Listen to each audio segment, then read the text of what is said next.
କରିଲି ନାହିଁ। ଯୀଶୁଙ୍କ ସହିତ ସହଭାଗିତା ପାରମ୍ପରିକ ଧର୍ମ ପରାୟଣର କାର୍ଯ୍ୟ ବୋଲି ଭାବୁଥିଲି। ସପ୍ତାହ ସପ୍ତାହ ପ୍ରାର୍ଥନା ସଭା ଯିବାଟା ବୋଲି ଭାବୁଥିଲି। ମାତ୍ର ମୁଁ ଭୁଲିଗଲି ପ୍ରତ୍ୟେକ ଦିନ ତାଙ୍କ ସହିତ ବସିକି ଭଜନ କରିବା ହେଉଛି ଗୁରୁତ୍ୱପୂର୍ଣ୍ଣ ବିଷୟ।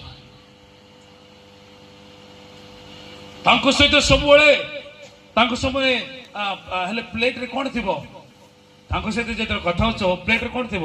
ଏଇଠି ପ୍ଲେଟରେ କଦଳୀ ଥିଲା। ତାଙ୍କ ସେ ଯେତେ ଗପିବା ସମୟରେ କ'ଣ ଥିବ ପ୍ଲେଟରେ ଜାଣିଛନ୍ତି ନା? ତାଙ୍କର ଜୀବନ୍ତ ବାକ୍ୟ ଥିବ।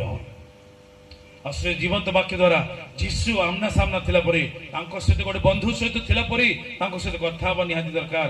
ଆଉ ସେଇ ଉପସ୍ଥିତିକୁ, ସେଇ ଶକ୍ତିକୁ ପ୍ରତ୍ୟେକ ଦିନ ତୁମର ଦୈନିକ କାର୍ଯ୍ୟରେ ନେଇକି ଯିବ। ଭାବ ଦେଖ କେମିତି ଥିବ। ପ୍ରତ୍ୟେକ ଦିନ ସେଠି ବସିବି, ପ୍ରତ୍ୟେକ ଦିନ ତା ସହିତ କଥା ହେବି, ତାଙ୍କ ସହିତ କଥା ହେବି।